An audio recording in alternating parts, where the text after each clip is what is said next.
Okay, welcome to another unboxing. See what we got today. It's delivery from Mint Models.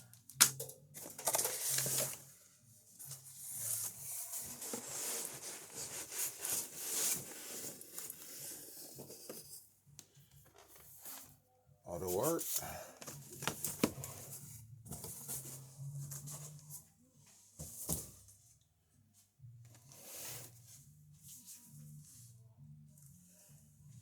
Okay. Today, Toyota Celica Liftback 2000 GT, the RA25. Known as the Japanese Mustang. In the States, they were available here in 1976 and 1977. Japan, they're offered earlier than that, I believe 1973. I'm not positive of that. May have been even earlier than that. I'm not that well versed on Japanese spec cars, but this was always one that I always liked because, well, I am a Mustang fan. So, having owned several Mustangs, I always liked the looks of these cars. And this is the first one that I was able to find in a 1/18 scale. So, get that out of the way. Okay. So, there we go.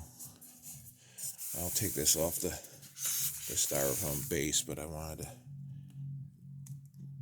show the car off a little bit. And this is a Japanese spec.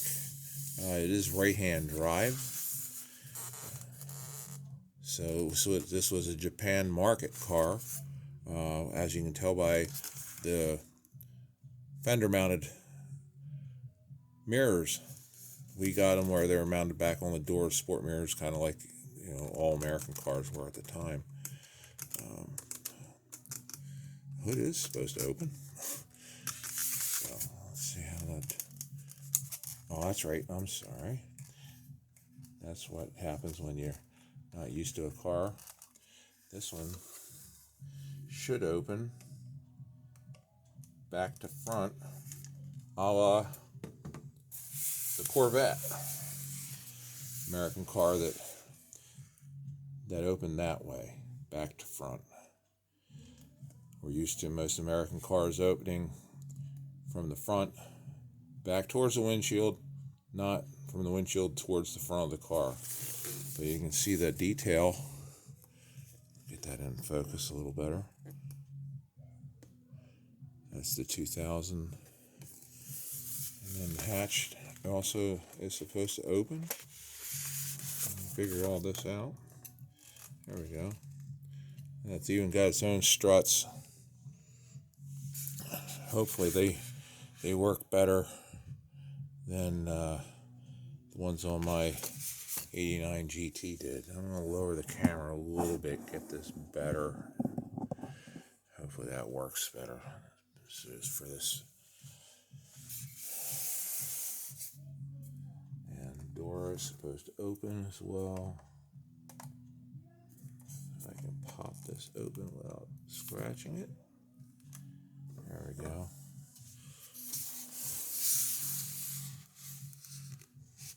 I'm going to get a light here and shine in there so we can get a little bit better look at it.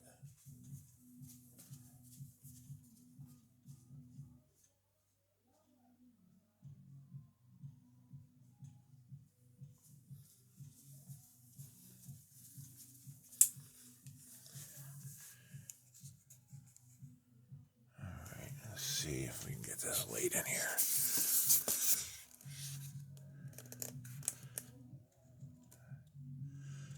Trying to get the shine without getting the actual light in the frame. It's not as easy as you would think.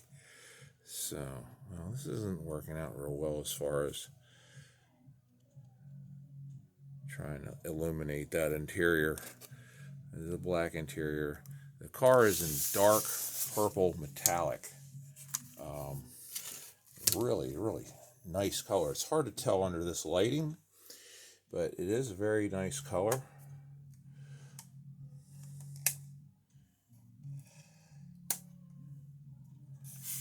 Let's see if I can get a screwdriver and we'll pop it off that plinth.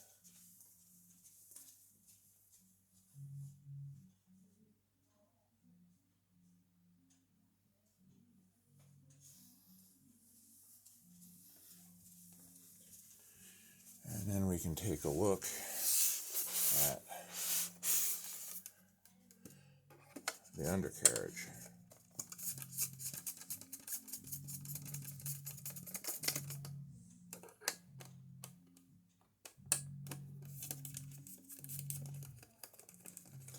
I know this must be scintillating video to watch, me unscrewing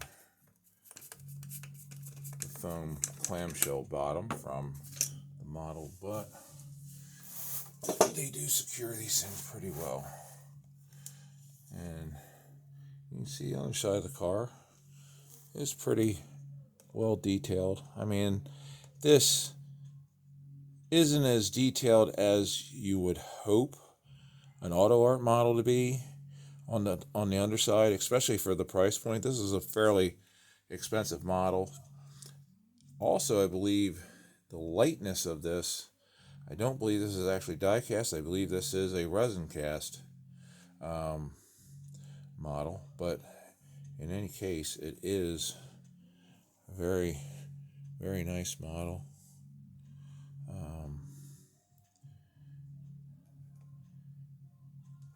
These taillights were different from the American spec, whereas these have, looks like 5 elements and then 3 smaller elements for the backup lamps.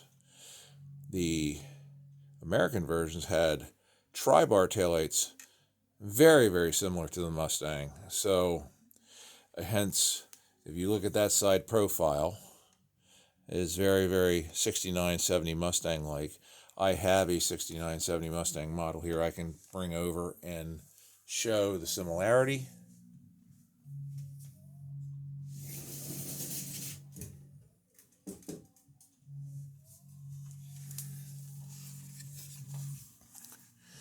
And there we can see the Mustang is much, much larger, but you can tell the overall shape of the car, even to the kick up at the tail right here, where you see it here on this model.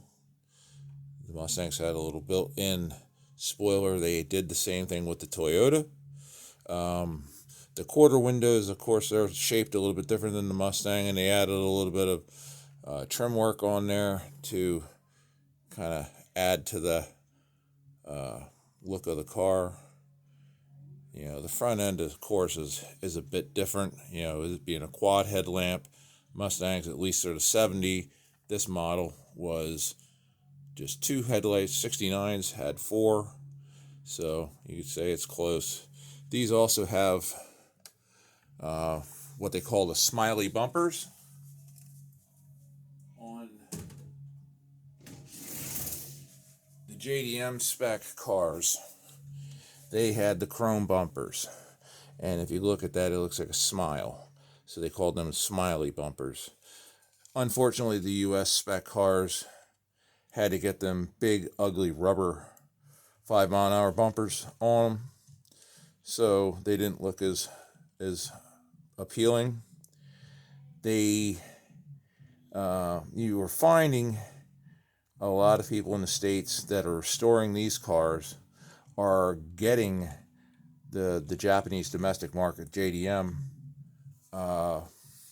parts, bumpers, tail lamps, and such, and converting their cars over so they look more like the Japanese versions more than what was released here in the U.S.